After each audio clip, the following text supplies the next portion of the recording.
Bismillahirrahmanirrahim. Welcome to all worthy students to online classes in Aspire group of colleges. Dear students, आज हम chapter number 4 work and energy इस chapter का एक long question करने जा रहे हैं। यह लॉन्ग क्वेश्चन सेक्शन नंबर 5 में आ रहा है, अब्सोल्यूट पोटेंशियल एनर्जी। स्टूडेंट्स, इससे पहले हमने एनर्जी की दो मेजर टाइप पढ़ी, काइनेटिक एनर्जी और पोटेंशियल एनर्जी। अगर किसी बॉडी को मूव करवाने के लिए वर्क किया जाए तो वो वर्क जिस एनर्जी में कन्वर्ट होता है उसे काइनेटिक एनर्जी कहते हैं, और अगर किसी बॉडी की पोजीशन चेंज करवाने के लिए उसके ऊपर वर्क किया जाए तो वो वर्क जिस एनर्जी में कन्वर्ट होता है उसे पोटेंशियल एनर्जी कहते हैं। स्टूडेंट्स, इस चैप्टर में पोटेंशियल एनर्जी की फर्दर टाइप्स हैं। एक इलास्टिक पोटेंशियल एनर्जी है, एक ग्रेविटेशनल पोटेंशियल एनर्जी है और एक अब्सोल्यूट ग्रेविटेशनल पोटेंशियल एनर्जी। इसको सिंपल अब्सोल्यूट पोटेंशियल एनर्जी भी बोल लेते हैं। इलास्टिक पोटेंशियल एनर्जी होती है कि अगर किसी बॉडी की पोजीशन चेंज की जाए, उसको कंप्रेस या स्ट्रेच करके, तो उसे कहते हैं इलास्टिक पोटेंशियल एनर्जी। और ग्रेविटेशनल पोटेंशियल एनर्जी होती है कि अगर किसी बॉडी की पोजीशन चेंज की जाए, उसको ग्रेविटेशन फील्ड के अंदर दो पॉइंट्स के दरमियान ग्रेविटेशन फील्ड के अगेंस्ट वर्क करके उसकी पोजीशन चेंज की जाए तो उसे ग्रेविटेशनल पोटेंशियल एनर्जी कहते हैं। और आज लॉन्ग क्वेश्चन है अब्सोल्यूट पोटेंशियल एनर्जी, जिसको अब्सोल्यूट ग्रेविटेशनल पोटेंशियल एनर्जी भी कहते हैं। यह एनर्जी किसी बॉडी में तब आती है जब बॉडी की पोजीशन ऐसे दो पॉइंट्स के दरमियान चेंज की जाए जिसमें से एक पॉइंट ग्रेविटेशन फील्ड के अंदर हो और दूसरा इन्फिनिटी पर हो, यानी ग्रेविटेशन फील्ड से बाहर।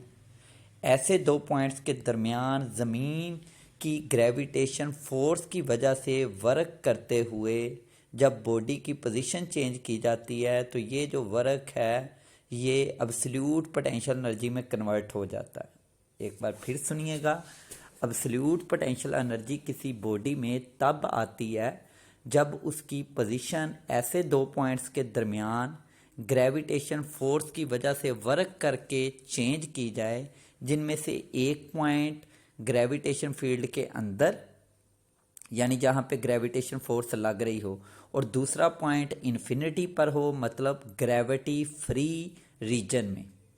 तो इन दो पॉइंट्स के दरमियान बॉडी को मूव करवाने के लिए ग्रेविटेशन फोर्स से जो वर्क करेंगे वो वर्क अब्सोल्यूट पोटेंशियल एनर्जी में कन्वर्ट हो जाता है। तो इस चैप्टर में हमने पोटेंशियल एनर्जी की तीन टाइप्स पढ़ी, जिनमें से अब्सोल्यूट ग्रेविटेशन पोटेंशियल एनर्जी के ऊपर लॉन्ग क्वेश्चन भी है। पता चला कि किसी पॉइंट पर आपने अब्सोल्यूट पोटेंशियल एनर्जी फाइंड करनी है तो आपको उस पॉइंट पर बॉडी लेना पड़ेगा और उस बॉडी को उस पॉइंट से किसी इन्फिनिटी पॉइंट पर मूव करवाना पड़ेगा। और वो मूव कौन करवाएगा? ग्रेविटेशन फोर्स वर्क करके मूव करवाएगी।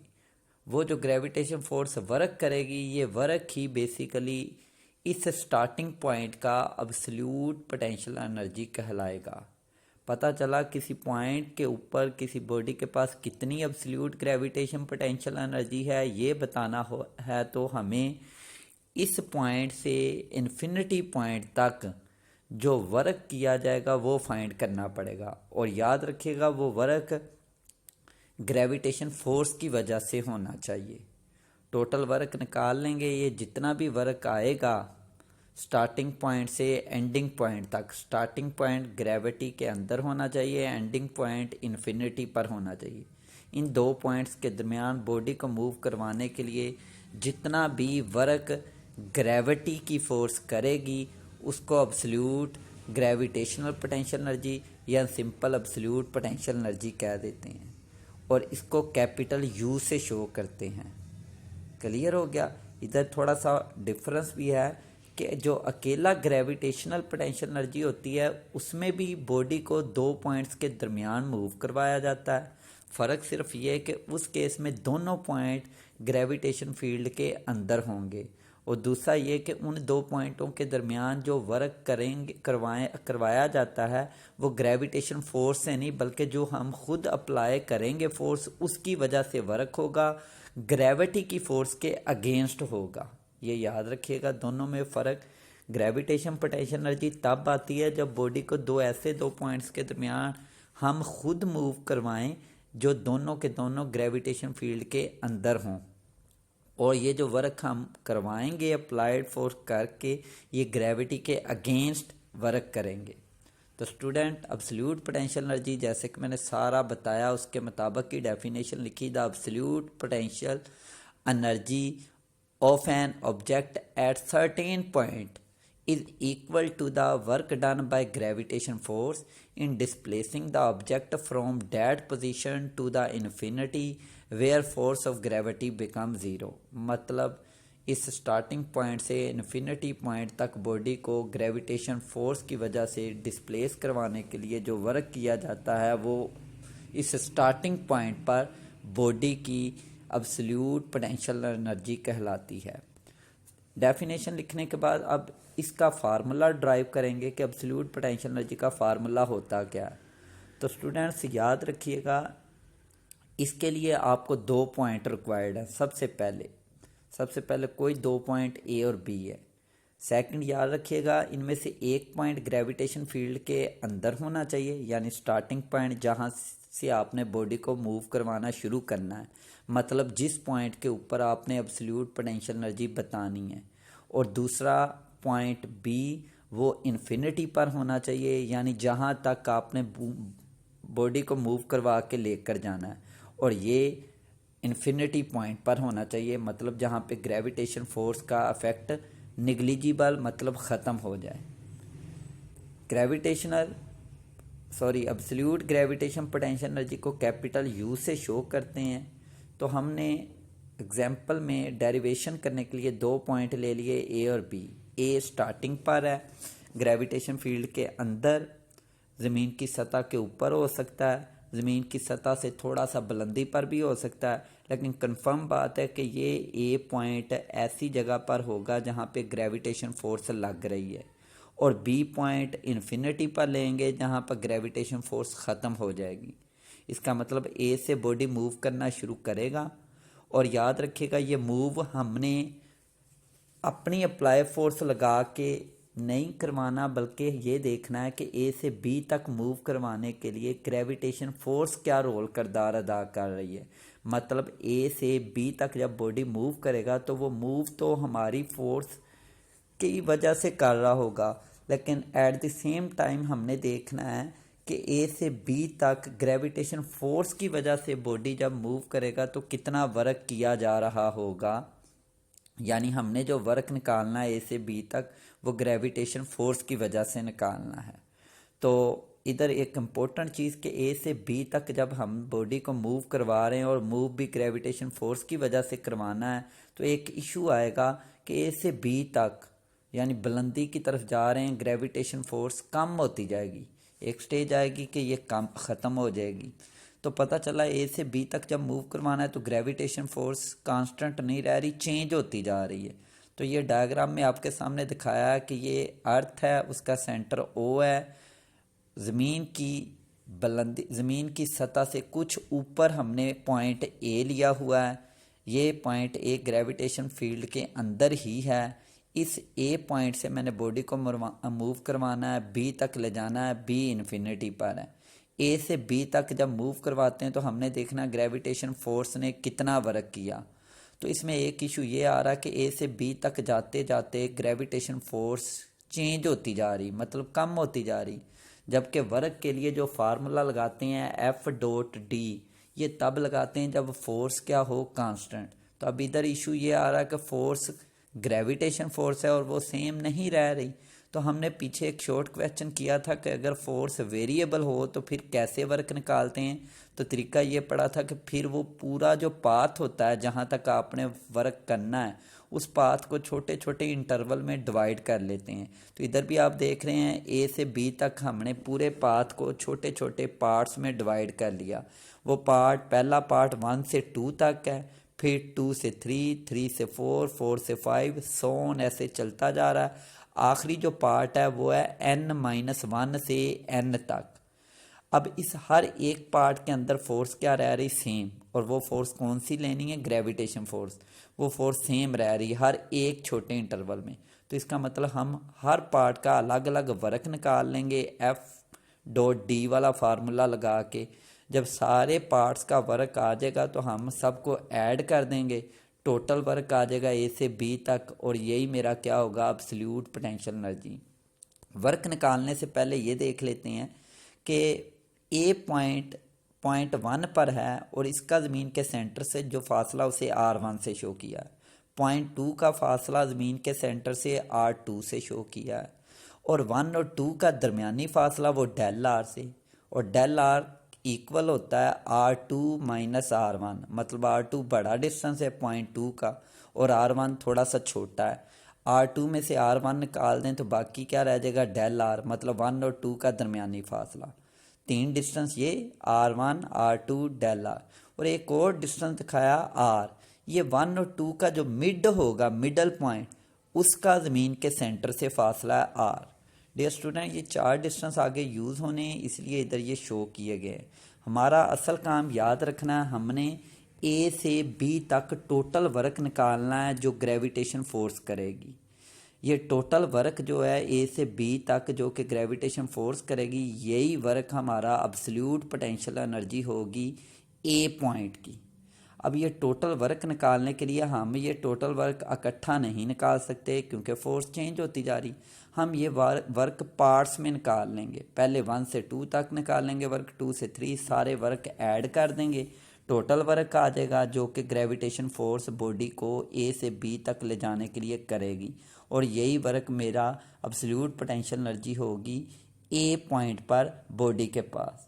तो अब हम वर्क की तरफ जाते हैं। तो हम पहला वर्क निकालेंगे, वर्क फ्रॉम 1 से 2, W1 to 2, और फार्मूला लगेगा F.D।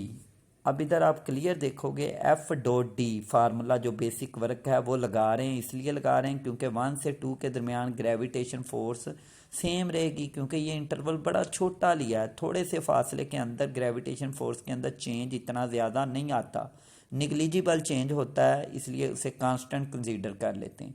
तो W इक्वल टू F.D। अब इसमें जो वर्क लेंगे, जो फोर्स कंसीडर लेंगे वो ग्रेविटेशन फोर्स लेंगे, और जो डिस्टेंस लेंगे 1 से 2 तक वो क्लियर नज़र आ रहा है। 1 से 2 तक जो डिस्टेंस है वो कितना कवर हो रहा है, डेल आर, और डेल आर का फार्मूला बता दिया क्या होता है, R2 माइनस R1। इधर मैं याद बताता जाऊं कि R का फार्मूला क्या होता है, इन दोनों को जमा करें, 2 पे divide, R1 plus R2 divided by 2। मतलब डेल आर निकालना है तो डिफरेंस लेंगे R2 माइनस R1, और R निकालना है तो एवरेज लेंगे, मतलब R2 plus R1 divided by 2। ये दो याद रखने, डेल आर का और R का ये यूज़ होने। तो बात कर रहा था वर्क 1 से 2 तक, उसका फार्मूला बनेगा F.D। F की जगह पर आप देख रहे हैं आ गया Fg, मतलब ग्रेविटेशन फोर्स, और D की जगह आ गया डेल आर, मतलब 1 से 2 तक जो डिस्टेंस कवर किया वो आ गया डेल आर। इसको इक्वेशन नंबर 1 कह दिया। ये अभी मेरा वर्क फाइंड नहीं हुआ 1 से 2 तक। अभी मैं इस वर्क के अंदर जो दो चीज़ें आई, ग्रेविटेशन फोर्स और डेल आर, दोनों की वैल्यू पुट करूँगा। एक की मुझे पता है डेल आर की क्या है, अभी पीछे मैंने बताया R2 minus R1। Gravitation force की पुट करते हैं, निकाल के लेकर आते हैं, तो इसको मैं इक्वेशन 1 कह दूंगा। ये मेरी मेन इक्वेशन है, पहले इंटरवल के अंदर वर्क निकालना, इसको 1 कह गया हूँ। मैं ग्रेविटेशन फोर्स की वैल्यू निकालता हूँ तो मुझे पता न्यूटन के मुताबिक ग्रेविटेशन फोर्स का फार्मूला होता है G(m1 m2 over r square. इधर m1 वो बॉडी है जिसको मूव करवा रहे हैं, उसे m से शो कर लिया, और m2 अर्थ है, यानी दूसरा बॉडी ज़मीन बजाते खुद है, कैपिटल M आ गया। इसको इक्वेशन 2 कह दिया, ग्रेविटेशन फोर्स का फार्मूला। लेकिन अभी ये फाइनल फार्मूला नहीं बना, इसमें ये जो नीचे आर स्क्वायर आया मैं इसकी वैल्यू अब पुट करूँगा। इसकी वैल्यू जब मैं फाइंड करके पुट कर लूँगा फिर ग्रेविटेशन फोर्स का फाइनल फार्मूला बनेगा, और उसे मैं इक्वेशन नंबर 1 में पुट कर दूँगा। अब मैं आर स्क्वायर लेकर आता हूँ। हमें आर का तो पता है, पीछे मैंने बता दिया आर क्या था, 1 और 2 का जो मिडल पॉइंट है उसका ज़मीन के सेंटर से फासला। तो ये कैसे मैं फाइंड करता हूँ आर स्केयर, तो इसके लिए मैं डेल आर से बात शुरू करता हूँ। डेल आर इक्वल होता है R two minus R one. इधर से आर टू निकालें, ये इक्वेशन ठीक कर लें, ये आर टू है। आर टू बन जाएगा del R plus R one, यानी ये जो माइनस आर वन है दूसरी तरफ जाके प्लस आर वन बन गया।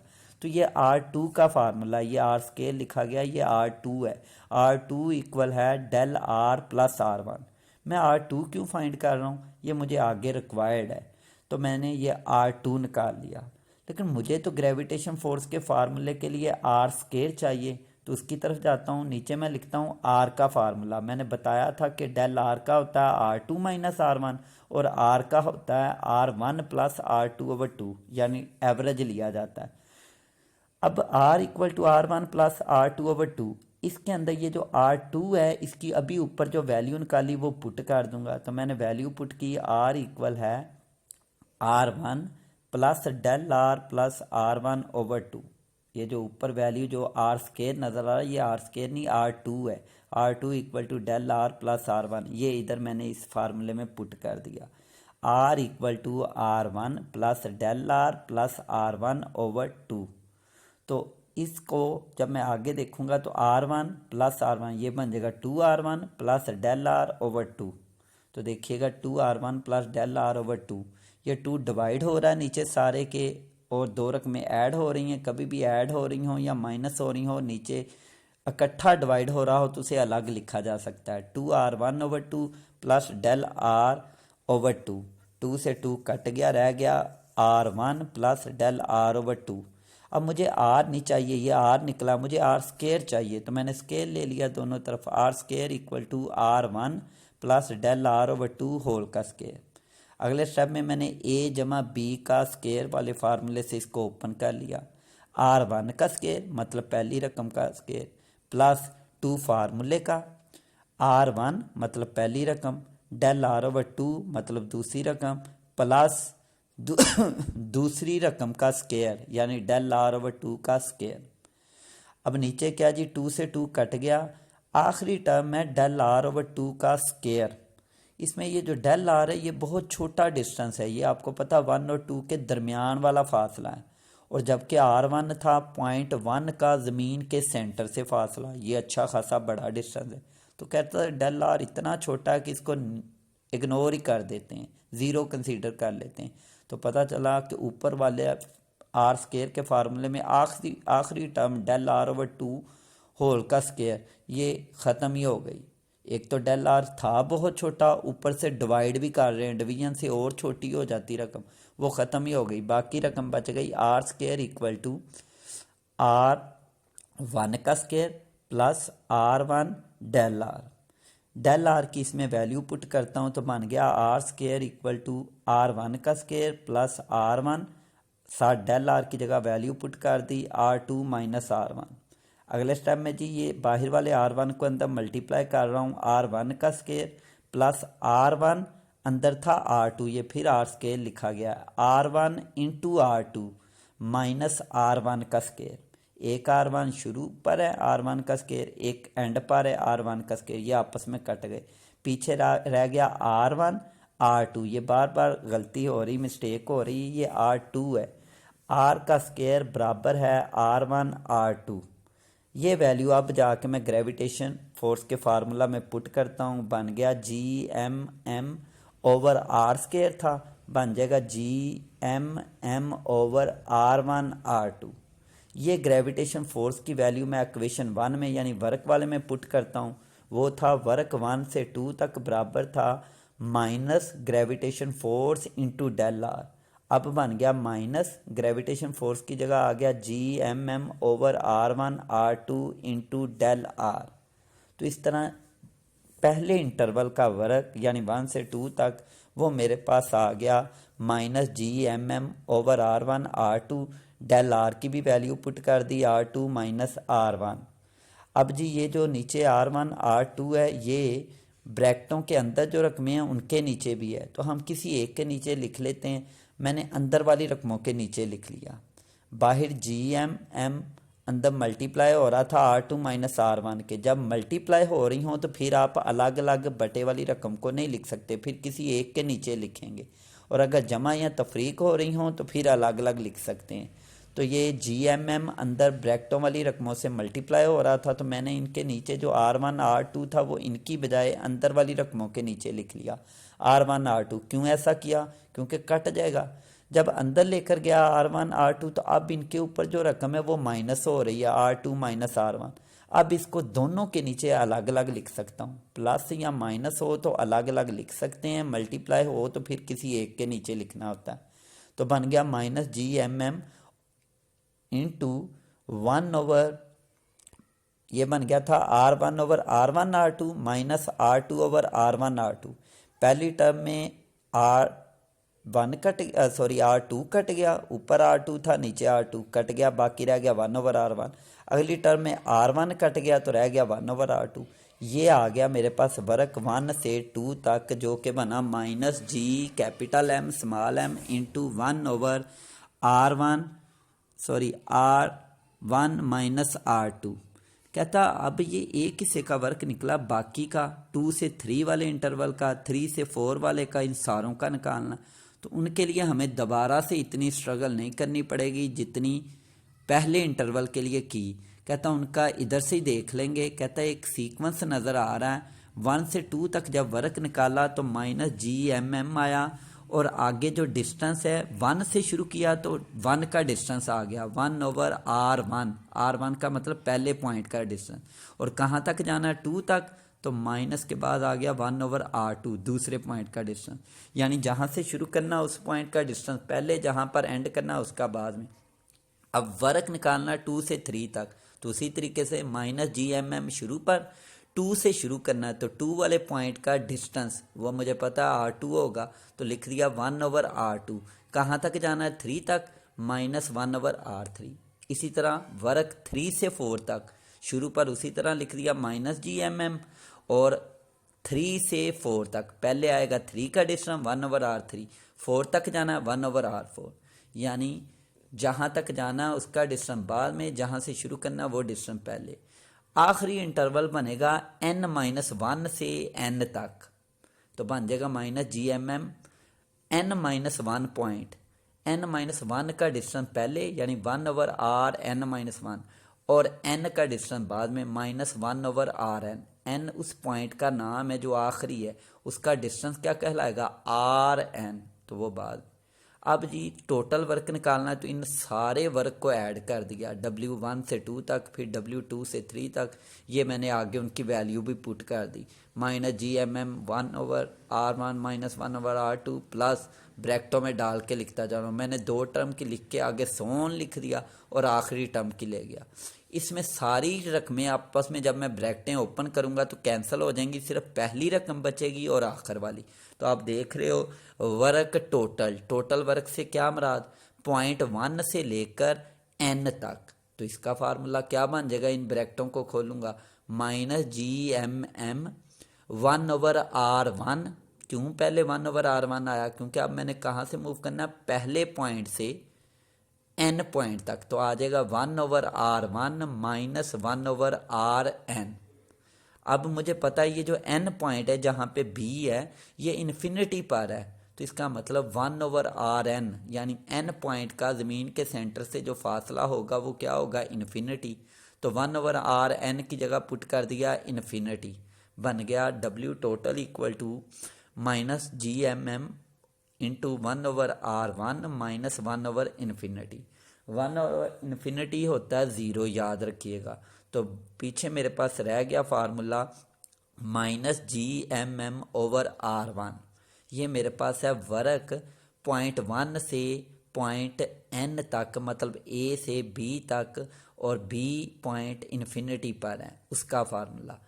ये वो वर्क है जो ग्रेविटेशन फोर्स ने किया पॉइंट 1 से इन्फिनिटी तक, और यही वर्क कन्वर्ट हो गया अब्सोल्यूट पोटेंशियल एनर्जी में, और ये अब्सोल्यूट पोटेंशियल एनर्जी होगी उस बॉडी के पास जब वो पॉइंट 1 पर मौजूद था। इसलिए W इक्वल टू U कह दिया माइनस GMM ओवर R1। पता चला कि जिस पॉइंट से बॉडी ने स्टार्ट किया है उस पॉइंट की पोटेंशियल एनर्जी बतानी है तो आपको ऊपर -GMM लिखना पड़ेगा बटा नीचे उस पॉइंट का डिस्टेंस लिखना पड़ेगा जहाँ से आपने स्टार्ट किया। 1 से शुरू किया तो R1 आ जाएगा। इसी तरह अगर मैं 2 पॉइंट से शुरू करता और इन्फिनिटी पर लेकर जाता तो मैंने लिख देना था -GMM/R2 और वो अब्सोल्यूट पोटेंशियल निकलनी थी पॉइंट नंबर 2 की। जिस पॉइंट की अब्सोल्यूट पोटेंशियल एनर्जी बतानी है वहाँ से आपने बॉडी को मूव करवाना शुरू करना है और इन्फिनिटी तक लेकर जाना है और फार्मूले में बटे के नीचे उसी पॉइंट का डिस्टेंस लिखना होता है। अगर फ़र्ज़ करें मेरा वो बॉडी ज़मीन की सतह के ऊपर था, बिल्कुल सतह के ऊपर रखा हुआ है, वहाँ की मैंने बतानी कि जब ज़मीन की सरफेस के ऊपर बॉडी पड़ा हुआ है तो उसके पास अब्सोल्यूट पोटेंशियल एनर्जी कितनी है। तो डेफिनेटली मैं बॉडी को मूव करवाना शुरू करूँगा ज़मीन की सरफेस के ऊपर से और कहाँ तक लेकर जाऊँगा, इन्फिनिटी तक। तो जब फार्मूला एंड पर बनेगा वो क्या बन जाएगा, अभी आगे आएगा भी, U = ऊपर ऐसे ही आना -GMM ओवर डिस्टेंस क्या लिखूँगा, ज़मीन की सतह पर बॉडी था, वहाँ से ज़मीन की सतह से ज़मीन के सेंटर तक का फासला और वो कितना बनेगा, ज़मीन का रेडियस, तो वो कैपिटल R आ जाएगा। ये नीचे दिखाया फार्मूला U = -GMM/R। ये अब्सोल्यूट पोटेंशियल एनर्जी जब आपका ऑब्जेक्ट ज़मीन की सतह के ऊपर है उस वक्त उसकी अब्सोल्यूट पोटेंशियल। एक और इससे ऊपर लिखा U = -GMM/R। तो ये R मुझे पता है, ये R कहाँ का डिस्टेंस था, 1 और 2 के बिल्कुल मिड में जो पॉइंट कंसीडर करें वहाँ से अगर बॉडी को चलाना शुरू करता तो ये उसका डिस्टेंस था। उस पॉइंट की अब्सोल्यूट पोटेंशियल एनर्जी आ जानी थी -GMM/R। मतलब 1 और 2 के मिड में पॉइंट है, उसका डिस्टेंस लिखा है तो पक्की बात है ये अब्सोल्यूट पोटेंशियल एनर्जी भी उस पॉइंट की होगी। इधर दो इम्पोर्टेंट नोट है कि इन्फिनिटी पर अब्सोल्यूट पोटेंशियल एनर्जी ज़ीरो हो जाती है। रीज़न आप बता सकते हैं कि इन्फिनिटी पर ग्रेविटेशन फोर्स ख़त्म हो जाती है।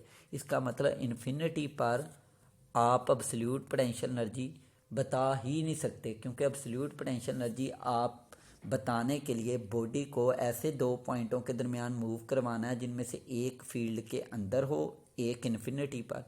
अब वो कह रहा है कि बतानी ही किस जगह पर है आपने एब्सोल्यूट पोटेंशियल एनर्जी, बतानी ही किस जगह पर है एब्सोल्यूट पोटेंशियल एनर्जी, इन्फिनिटी पर। मतलब स्टार्टिंग पॉइंट भी इन्फिनिटी पर, एंडिंग भी इन्फिनिटी पर, तो इसका मतलब वहाँ एब्सोल्यूट पोटेंशियल एनर्जी ज़ीरो होगी।